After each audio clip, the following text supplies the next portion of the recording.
હવે નાથ દ્વારા જાય ને વૈષ્ણવ, ઘણા ખાલી મંગલા કરવા જાય, પછી રૂમે પૈડા રહ્યા, હરવા ફરવા જાય. કરો છો કે નહીં ઘણા? એમ જો ખોટું ન લગાડતા, જે અમુક વાત સાચી હોય એ માનવી પડે, એમાં દુઃખ ન લગાડાય. અમે તો જો કટુ બોલવા વાળા છીએ, થોડુંક તો સહન કરવું પડે ભાઈ. શ્રી ગોવર્ધનનાથજી કે દર્શન કિए बिना प्रसाद मती लीजिए. અમારા યંગસ્ટર છોકરાઓ બધા જે આ ઇંગ્લિશ મીડિયમમાં ભણ્યા હોય એવી મજા આવે. એને મંગલા કરાવ્યા હોય, પછી બિચારા વડીલો હોય ને એ દોડીને કે ચાલો શૃંગારમાં જઈએ. હું માનું છું કે હમણાં શ્રીનાથજીની દર્શન વ્યવસ્થા ઘણી આમ લાંબી થઈ ગઈ, તો વડીલો હોય એને બિચારાને તકલીફ પડે. એ એક વ્યાવહારિક વિભાગ છે અને વ્યવસ્થાનો વિભાગ છે, એમાં બહુ ઊંડા ઉતરવાનું કોઈ ઔચિત્ય નથી. રહ્યો પ્રશ્ન કે દર્શનની લાલસા. કેમ આપણા ઘરે નાનો બાળક હોય, કાલે અમારે આ શ્યામા રાજાને નાનો બાળક, આવો બાળક આપણા ઘરે થાય ને એટલે જોજો, આ જેટલા મુંબઈ વાળા છે બધા આખો દિવસ ધંધે ને રાતના આવી ને ઘરમાં એન્ટ્રી કરે એટલે પેલા કોને પકડે? ઓલા બચ્ચાને પકડે. કેમ ભાઈ, કેમ તમને એટલી બધી લાગણી કે આખો દિવસનો મેળો નથી, તરત એને ગલે લગાવું, ખેલાવું થાય ને? આપણે લૌકિકમાં આ વસ્તુ હોય, પોતાની સંતાન, પોતાનો પૌત્ર. એમ દર્શનની લાલસા કેવી હોવી જોઈએ? હવે ઘણા આજના યંગસ્ટર છોકરાઓને આપણે કહીએ, વડીલો કહે કે ચાલો હવે શૃંગારના દર્શન કરો, એ કે એક તો કરી લીધા, હવે શું છે? હોય છે કે નહીં બોલો? પછી પાછા સાંજે કયો કે ચાલો સંધ્યા આરતીમાં જવું છે, એ કે એક તો કહી રહ્યા, હવે શું? મને કે દર્શનની કોઈ લાલસા જ નથી, ખાલી ફોર્માલિટી પૂરી કરે છે કે શ્રીનાથજીએ મને જોઈ લીધો ને એટલે થઈ ગયું કામ. જો આપણામાં દેવ દર્શન નથી, ઘણા લોકો આ શબ્દનો ઉપયોગ કરે, દેવ દર્શન કરવા છે, દેવ દર્શન. દેવ દર્શનમાં ફોર્માલિટી હોય કે અમે દેવના દર્શન કરીએ અને અમારા જે કંઈ પાપ છે એ મુક્ત થાય, અમે સુખી થઈએ. આ દેવ દર્શન કહેવાય. આપણી સંતાન હોય કે જેનાથી આપણને લાગણી હોય, તેને ખેલાવવો કે પ્રેમ કરવો, એ દેવ દર્શન જેવો ન હોય. તો ફોર્માલિટી કરવો જોઈએ ને ઓલા બચ્ચાને, એ કે ચલો હમણાં ખેલાવી દીધો, પછી પાછા કે ચલો સાચવવાને, એ કે એકવાર તો સાચવ્યો, પછી કેટલી વાર સાચવવાનો હોય? આમ બચ્ચામાં હોય કોઈ દી? ત્યાં કેમ આપણો પ્રેમ એવો બંધાયેલો કે આ મારો, હું એનો. એમ પુષ્ટિ માર્ગમાં પ્રભુ સાથેનો જે આપણો સંબંધ છે એ દેવ દર્શન ટાઈપ નથી. મારા સ્વામી, મારા પ્રભુ, મારા પ્રિય શ્રી ઠાકુરજી અને હું એમ. આ પ્રેમ હોય તો એને કેવું ન પડે કે શૃંગાર કરવા ચાલ, એ પોતે દોડી ના આવે. બોલો, પણ કમી ક્યાં? કે આપણો વ્યવહાર દેવ દર્શન જેવો હોય એટલે સ્થિતિ એવી બને કે એકવાર દર્શન કર્યા પછી આખો દિવસ હું જાઉં, આ ભાવના આવે. પુષ્ટિ માર્ગીય ભક્ત માટે આ ભાવના અહિતકારી બતાવી છે. કાયમી તાપ રાખો, કાયમી તાપ. હા, શરીર સારું ન હોય, સ્વાસ્થ્ય બરાબર ન હોય તો ભગવાને માફ કરે, નથી કરતા એવું નથી. પણ બધું સારું હોય, ખાલી બસ રૂમે પડ્યા રહ્યો, આમ તેમ ફરી આવ્યા, લાલબાગ જઈ આવ્યા ને સવારના એક મંગલા કરી લીધી ને ઓલી ચા, ઓલી ત્યાંની પ્રસિદ્ધ ચા છે એ ખાસ એ પીવા કે અમે તો આહા ચા નો બહુ મજા આવી, ઠંડ બહુ હતી. અરે ભાઈ, હું જે છે તમને, જે તમારે અંદર જે વસ્તુ સમાજમાં પ્રવૃત્ત છે એ જ બોલીશું, એ મને ખબર છે. અમે વૈષ્ણવ સાથે વ્યર્થના ગપ્પા નથી મારતા. હકીકતો અને સમાજની જે સ્થિતિઓ હોય ઇન્ટરનલ, એ જાણીએ. અને એ જાણવી કેમ જરૂરી છે? કે તમને સમજાવવા માટે, પંચાયતો માટે નહીં. ખાલી છે કે નહીં આ સ્થિતિ? ઠંડમાં જાઓ, ગરમ ચા પીઓ ને મંગલા કે શૃંગારના એક દર્શન કરી લ્યો એટલે શ્રીનાથજી જય આવ્યા. પછી ઘરે આવો ને એટલે એટલી ગાજવીજ કરો, આ તો શ્રીનાથજી જઈને આવ્યા, શ્રીનાથજીના દર્શન કરીને આવ્યા. હવે દર્શન ખાલી એક ટાઈમ કર્યા, એ જેમ તેમ કરીને ભાગ્યા ને બસ પછી રૂમમાં પડ્યા રહ્યો. શું મતલબ આવો? શ્રીનાથજી જઈએ, એક દિવસ રોકાઈએ, 2 દિવસ રોકાઈએ, એવું નથી કે ચલો સ્થિતિ એવી બહુ ભીડ હોય, ન પહોંચાય એમ હોય તો ચલો આપણે થોડુંક એ પણ વ્યવસ્થા કે એને લગતી કોઈ સમસ્યા હોય તો અમે મના નથી કરતા, પણ તાલાવેલી ન હોવી એને વ્યવસ્થાને કોઈ લેવા દેવા, બધું છે સામે છતાં પણ કરવું નહીં. આ બતાવે કે તમારી ભગવાન તરફ, પ્રભુ તરફ પ્રેમ અને તાલાવેલીમાં કમી છે. સ્પષ્ટ વાત છે. તાલાવેલીનો અભાવ ન હોવો જોઈએ.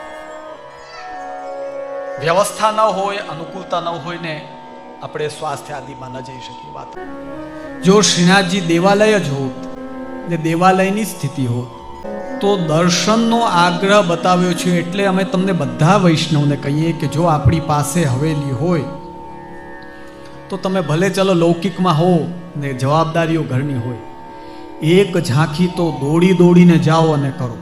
દર્શનની તાલાવેલી છોડાય નહીં. વ્રત શું લેવડાવ્યો મહાપ્રભુજી? અહીંયા જુઓ, આ વ્રત છે એક પ્રકારનું. વ્રત લીધો, બધાને વ્રત લેવડાવ્યો. श्री गोवर्धन नाथ जी के दर्शन बिना प्रसाद मती लीजियो, और श्री गोवर्धन नाथ जी की सेवा सावधानी सो करियो. सावधानी थी श्री गोवर्धन नाथ जी की सेवा करो.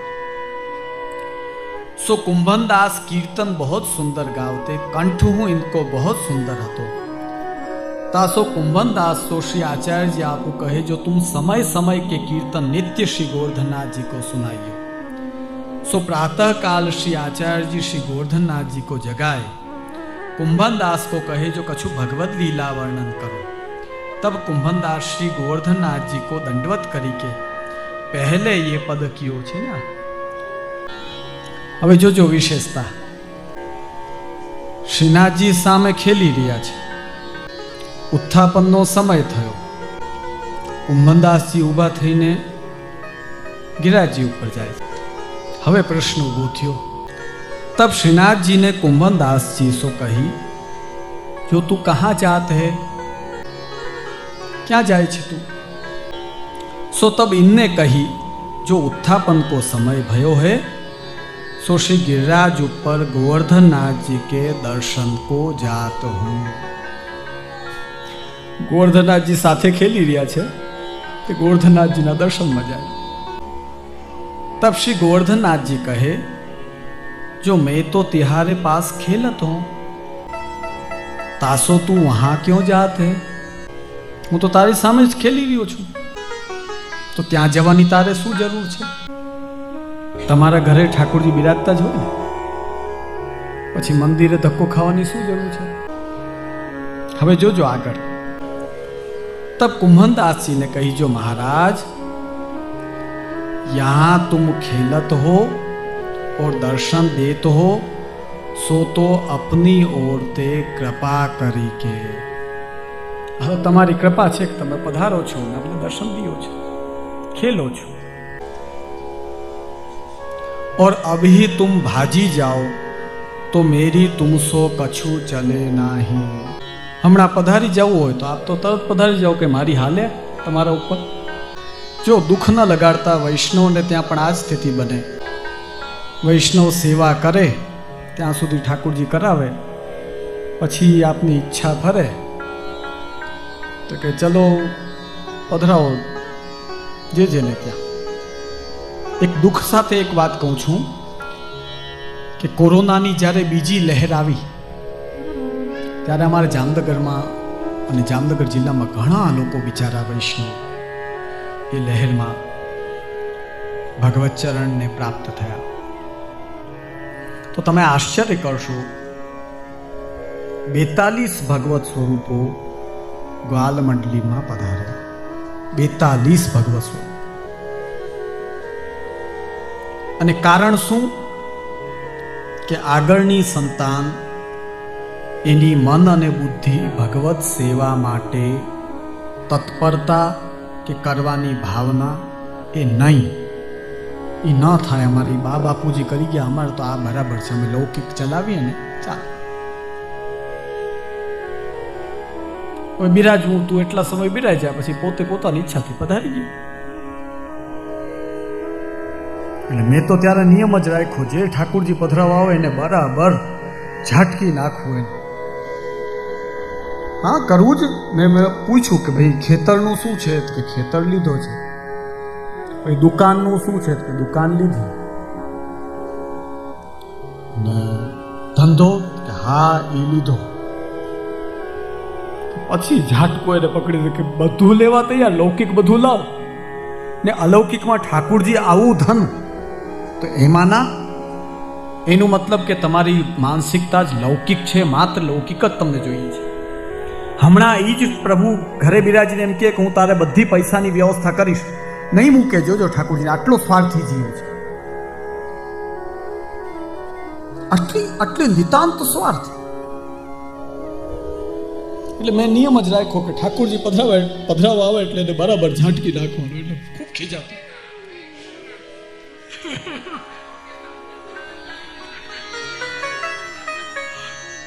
એટલે આવી સ્થિતિ વૈષ્ણવ, એટલું દુઃખ થાય. આપણામાં કહેવાય છે ધર્મ હિ તે પાયો યહ ધન, ધર્મ હિ તે પાયો. આ ધર્મ કયો? પ્રેમ સ્નેહાત્મક ધર્મ. સ્નેહ કર્યો, પ્રેમ કર્યો તો ઠાકુરજી રૂપ ધન મળ્યો.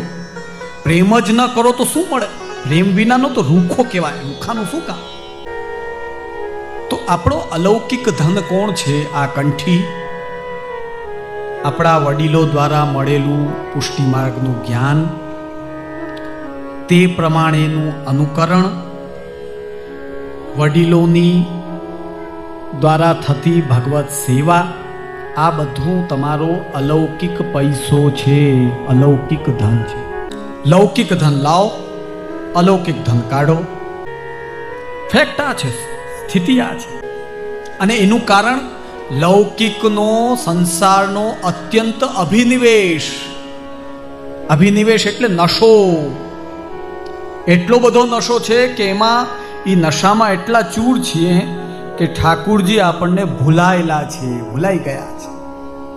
તો કુંભનદાસજી કહે કે ઓર અભી તુમ ભાજી જાઓ તો મેરી તુમસો કછું ચલે નહીં. વૈષ્ણવને બિચારાને ઘણાને હાથ પગ ન ચાલે કે ઓલો પક્ષઘાત થઈ જાય, તો બિચારા મેં જોયા છે એવા વૈષ્ણવ બિચારા કે રોતા રોતા ઠાકુરજી પધરાવે, રોતા રોતા કે જે અમારે પધરાવા નથી પણ અમારો દેહ નથી ચાલતો. ત્યારે એટલું દુઃખ થાય. ત્યારે અમે પ્રભુને વિનંતી કરી કે પ્રભુ બિચારાને એને કરવી છે તો સેવા કરવા દો, પણ હોય કોઈ જન્મના કંઈ એના અનુશય કે દેહ છે પણ પક્ષઘાત થઈ ગયો, હાથ જ ન ચાલે તો શૃંગાર શું કરે ઠાકુરજીના? ભોગ શું ધરે? સામગ્રી શું બનાવે બિચારો? આવું થાય ત્યારે એટલું દુઃખ થાય. ત્યારે આમ વિનંતી કરી કે પ્રભુ આના ઉપર કાંઈક તો કૃપા કરો, બે મિશ્રી તો ધરી શકે બિચારો. ઠાકુરજી પધરાવતી વખતે જ્યારે વૈષ્ણવના આંખમાં આંસુ આવે ને, ત્યારે અમને થાય કે નહીં, એ સાચો વૈષ્ણવ છે. કે પ્રભુ પધરાવો તો ઘણા તો કે લ્યો આ ઠાકુરજી પધરાવો, અમારા બા બાપુજી કરતા હોય, અમારાથી નભે એમ નથી, એટલા રૂખા સુખા, અમે કંઈ જરૂર નથી ભાઈ પધરાવી દો અમને, તમારા જેવાને ઘરે રાખવાય નથી અમારે. આ વૈષ્ણવને ન હોય. વૈષ્ણવ તો એને કહેવાય કે જેને પ્રભુ, ગુરુદેવ અને વૈષ્ણવ બધા તરફ કાંઈક એક કુણી લાગણી તો હોય જ. સાવ લાગણી વિનાનો વૈષ્ણવ ન હોય.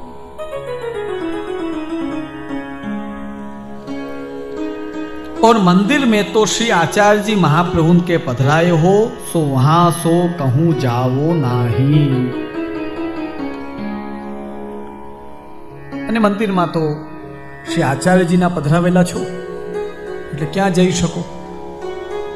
આચાર્યજીથી બંધાયેલા છો એટલે ત્યાં જ બિરાજો. કહું જાઓ નહીં. અને મંદિરમાં શું કે બધાને દર્શન દિયો છો. બધાને મતલબ પુષ્ટિ માર્ગી અને ક્યાંક ક્યાંક મર્યાદા માર્ગી પણ. જોજો, સમજો વૈષ્ણવ, ધ્યાન દેજો થોડું. શ્રી હરિરાય મહાપ્રભુએ 64 અપરાધ બતાવ્યા. એમાં એક અપરાધ એવો બતાવ્યો કે અવૈષ્ણવને ઠાકુરજીના દર્શન કરાવો, 1 વર્ષની સેવાનો ફલ આપણો જાય. હવે અવૈષ્ણવનો મતલબ શું કે જે પ્રેમ વિનાનો છે અથવા તો બ્રહ્મ સંબંધ વિનાનો છે. પણ તમે સ્થિતિ જોવા જાઓ તો એક આશ્ચર્ય થશે તમને. શ્રી મહાપ્રભુજીએ કીર્તન પ્રણાલી આખા વર્ષની બનાવી છે. વિઠ્ઠલભાઈ ધ્યાન દેજો. કીર્તન પ્રણાલીમાં સ્વામી હરિદાસજી, હિત હરિવંશજી, તુલસીદાસજી રામનવમીના દિવસે એક કે બે પદ તુલસીદાસજીના બોલાય.